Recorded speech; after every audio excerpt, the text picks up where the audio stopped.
கர்த்தருக்குள் பிரியமானவர்களே, June 5 எலஞ்சி white அம்மையார் அவர்களுடைய மாரநாதா புத்தகம், பக்கம் 311.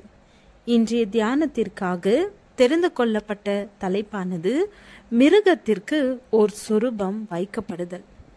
இங்கு வசனம் இப்படியாக சொல்கிறது. வெளிப்படுத்துதல் 13வது அதிகாரம் 14வது வசனம். மிருகத்தின் முன்பாக அந்த அற்புதங்களை செய்யும்படி தனக்கு கொடுக்கப்பட்ட சத்துவத்தினாலே பூமியின் குடிகளை மோசம் போக்கி பட்டயத்தினாலே காயப்பட்டு பிழைத்த மிருகத்திற்கு ஒரு சொரூபம் பண்ண வேண்டும் என்று பூமியின் குடிகளுக்கு சொல்லிற்று. கிருபையின் காலம் முடிவடையும் முன்னர் மிருகத்திற்கான சொரூபம் அமைக்கப்பட்டுவிடும்.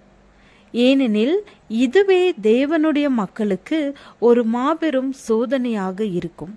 இதன் மூலம் அவர்களது நித்தியத்திற்கான முடிவு தீர்மானிக்கப்படும். வெளிப்படுத்தின விசேஷம் 13ஆம் அதிகாரத்தில் பின்பு வேறொரு மிருகம் பூமியிலிருந்து எழும்ப கண்டேன். அது ஒரு ஆட்டுக்குட்டிக்கு ஒப்பாக 2 கொம்புகளை உடையதாயிருந்தது. வலு சர்ப்பத்தை போல பேசினது. அது முந்தின மிருகத்தின் அதிகாரம் முழுவதையும் அதன் முன்பாக நடப்பித்து சாவுக்கேதுவான காயம் ஆற சொஸ்தமடைந்த முந்தின மிருகத்தை பூமியும் அதன் குடிகளும் வணங்கும்படி செய்தது என்று கூறப்பட்டிருக்கிறது. பின்னர் அற்புதங்களை செய்யும் வல்லமை வெளிப்படுத்தப்பட்டது.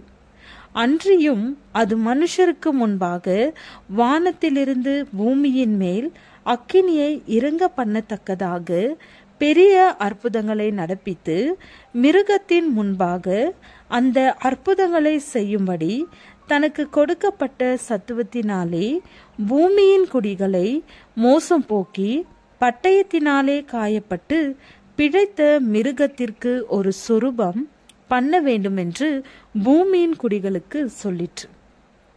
மேலும் அம்மிருகத்தின் சொரூபம் பேசத்தக்கதாகவும் மிருகத்தின் சொரூபத்தை வணங்காத யாவரையும் கொலை செய்யத்தக்கதாகவும் மிருகத்தின் சொரூபத்திற்கு ஆவியை கொடுக்கும்படி அதற்கு சத்துவம் கொடுக்கப்பட்டது.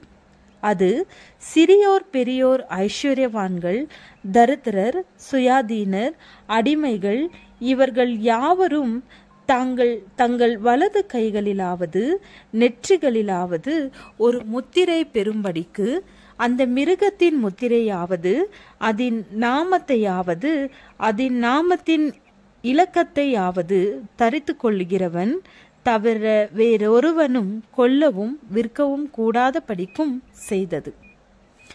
தேவனுடைய மக்கள் முத்திரையை பெற்றுக்கொள்ளும் முன்பாக இந்த சோதனையை கடந்து செல்ல வேண்டும். அவரது பிரமாணத்தை கைக்கொள்வதின் மூலமாக தேவனுக்கு தங்களது உத்தமத்தை நிரூபித்து போலியான ஓய்வு நாளை ஏற்றுக்கொள்ள மறுப்பவர்கள் யெகோவா தேவனாகிய கர்த்தரின் கொடியின் கீழ் இருக்கும் அணியில் நிற்பார்கள். ஜீவனுள்ள தேவனுடைய முத்திரையை பெற்றுக்கொள்பவர்கள் பரலோகத்தினின்று தோன்றிய சத்தியத்தை கைவிட்டு ஞாயிற்றுக்கிழமையை ஏற்றுக்கொள்பவர்கள் மிருகத்தின் முத்திரையை பெற்றுக்கொள்வார்கள். பூலோக வல்லமைகளோடு நடைபெற போகின்ற சபையின் இறுதி மாபெரும் போராட்டங்கள் அப்போஸ்தலனாகிய யோவானுக்கு தரிசனத்தில் காட்டப்பட்ட போது தேவனுக்கு உண்மையாக இருப்பவர்கள் பெறப்போகும் இறுதி விடுதலை, வெற்றி ஆகியவைகளையும் பார்க்கும்படி அனுமதிக்கப்பட்டார்.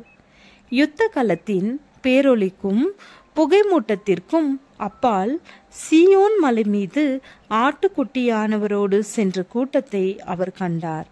மிருகத்தின் முத்திரைக்கு பதிலாக அவர்களது நெற்றியிலே பிதாவின் நாமம் எழுதப்பட்டிருந்தது. ஜெபம். பரிசுத்த ஆவியானவரை குறித்து எங்களுக்கு விளக்கி தாரும் என் தேவனே. ஆமென்.